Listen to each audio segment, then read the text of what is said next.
Support comes from Mosby Building Arts, creating finished basements for family fun, fitness, and entertaining. Ideas at callmosby.com. From the St. Louis Public Radio Newsroom, this is The Gateway. It's Monday, October 13th. I'm Abby Larico. From the first bell signaling the start of the school day till the moment the final bell rings, students' cell phones better not ring, or buzz, or chime, or be used at all. The new Missouri school cell phone ban has revived a lost art at one St. Louis area high school. I did find a really good note in the hall the other day, so somebody was writing some notes going back really old school. STLPR's Hiba Ahmad worked with student journalists at Rockwood Summit High School to see how kids and teachers are adapting to the new law. That's coming up after this news on The Gateway. More than 200 people attended a community town hall yesterday in St. Louis about data center development. St. Louis Public Radio's Kayvon Mansouri reports on the latest response to a proposed data center at the Armory building. Attendees fill the pews of St. Cronan's Church in Forest Park Southeast with a clear message to officials: no new data centers in St. Louis. Developers want an energy jet. What do we do? Stand up like that. The town hall was the second of three planned events about the proposed $1.5 billion data center in Midtown. A group of 17 environmental and labor groups that organized the event called for St. Louis Mayor Kara Spencer and the city's Board of Aldermen to enact a one-year moratorium on the construction of any new data centers. The Armory project would transform the shuttered venue and a portion of its parking lot into two large data centers. The developers behind the project will host their own town hall tonight at 5:30 at the Sheet Metal Workers Union Hall. I'm Kayvon Mansouri, St. Louis Public Radio. Mourners gathered in front of a detention center in St. Genevieve last night to remember the life of Leo Cruz Silva, a Mexican immigrant who died this month while detained by U.S. Immigration and Customs Enforcement. STLPR's Paola Rodriguez reports from the vigil. Around 50 people attended Sunday's vigil, including Heidi Walker with Abide and Love St. Genevieve. She helps coordinate the group's Pen Pal program, making sure detainees have someone to talk to on the outside. She says she was heartbroken to learn of Cruz Silva's death before she had the chance to connect him with someone. I just feel like if someone would have been able to reach him in time, that maybe he would have known that people care, and even if it was just like a little glimmer of hope for someone, you know. ICE says Cruz Silva appeared to die by suicide. The 34-year-old was only in the St. Genevieve jail for one day before he was found dead. In St. Genevieve, I'm Paola Rodriguez, St. Louis Public Radio. The first execution in the state of Missouri this year is scheduled for tomorrow.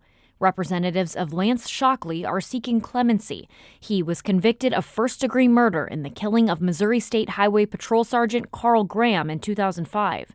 A researcher who's been studying the case has found many Missourians do not believe the state should follow through on the death penalty in this case.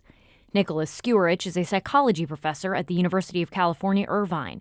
He conducted a public opinion survey revealing that in Shockley's case, 2/3 of Missourians support clemency.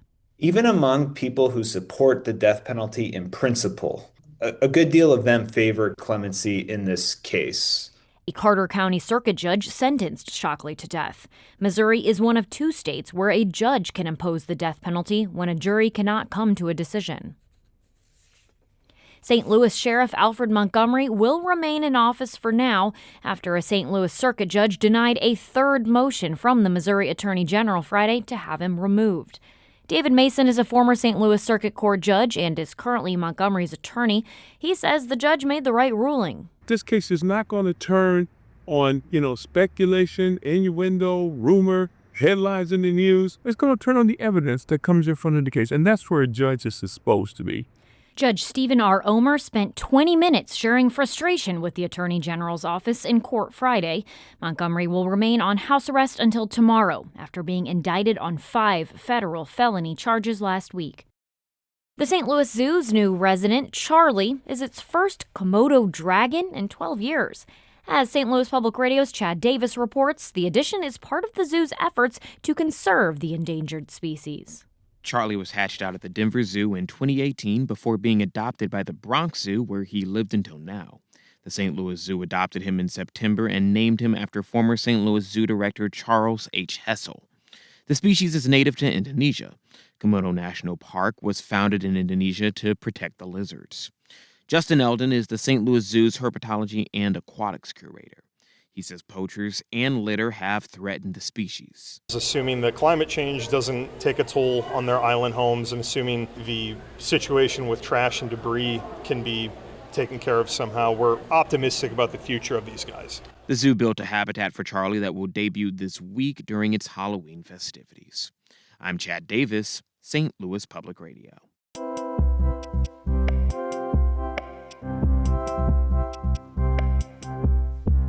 Thanks to your support, St. Louis Public Radio has completed another successful membership drive.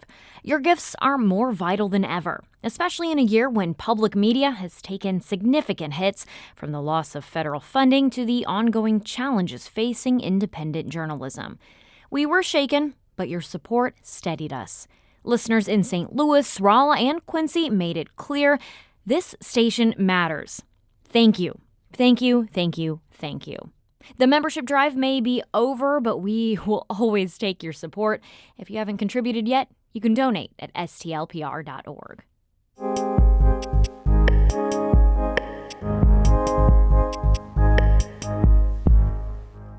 Missouri has joined more than 30 other states in banning or limiting the use of cell phones in schools this year. St. Louis Public Radio's Hiba Ahmad worked with student journalists at Rockwood Summit High School to learn how students there have been navigating the transition, and has this report. The sound of students chatting during downtime has returned to the classrooms at Rockwood Summit High School in Fenton. It's something science teacher Sean Tagorley says he's missed. He's been teaching at Rockwood Summit for a decade. In years prior, I'd give them free time, and it was dead silent.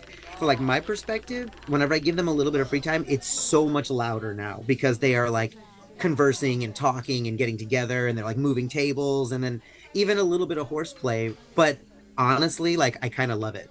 Missouri passed a law this summer that requires all public schools, including charter schools, to restrict cell phones, smartwatches, wireless headphones, and other personal devices from the start to the end of the school day. Students are allowed to store their phones in their backpacks and grab them in emergencies. There are also exceptions for students who use their phones for medical purposes or to support them in their individual education plans, or IEPs. The policy went into effect at the start of the school year, but some school districts, like Rockwood, began piloting a less restrictive cell phone ban last year, according to Superintendent Curtis Kane. Students were allowed to be on their phones during lunch and passing periods, but not during instructional time. In our student handbook, it clearly states that a building principal and teachers within their classroom have always had the right to say, we're not going to do cell phones here. Always had that right. So it may feel large and very amplified, but there have been pieces along the way, especially for us in the Rockwood School District. We've been marching towards something that's looked different with cell phones for some time. A recent study from the Pew Research Center found that over 70% of U.S. adults support a cell phone ban for middle and high schoolers. But how do students feel about the policy? St. Louis Public Radio partnered with student journalists Amanda Mertens and Emery Gregston, both juniors at Rockwood Summit, who interviewed 10 of their peers. I really do not like the new policy. Face-to-face conversations have improved with this new policy. Yeah, I think everyone is a little bit more focused in class. That was senior Mariah Hybor and juniors Anish Sadala and Brody Husted. Students were asked if they had noticed an impact on their mental health, a reason that's often cited to support cell phone bans. Here's senior Sarah Howe. It's the same thing. After school, I can still surf the internet and go on social media. And obviously, social media definitely takes a toll on mental health, especially as a teenage girl.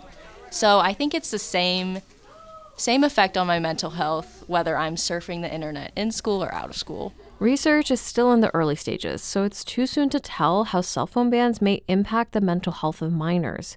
But last year, U.S. Surgeon General Vivek Murthy released an advisory calling for more attention to the impact of social media on youth mental health.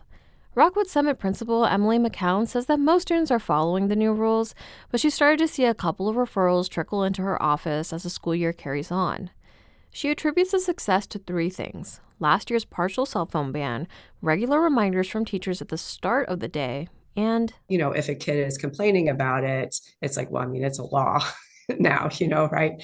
So they have kind of that in their back pocket. McCown says she's interested to see how students continue to adapt to the restrictions throughout the school year.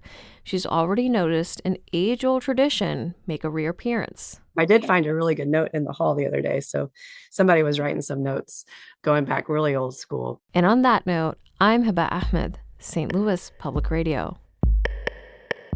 A special thanks to Rockwood Summit student journalists Amanda Mertens and Emery Gregston for their reporting. Brian Moline edited that piece. Do you like the new cell phone ban in Missouri schools? Circle yes or no and send it back. Or you can email us at feedback@stlpublicradio.org or hit us up on social media. We are at STL Public Radio on Instagram.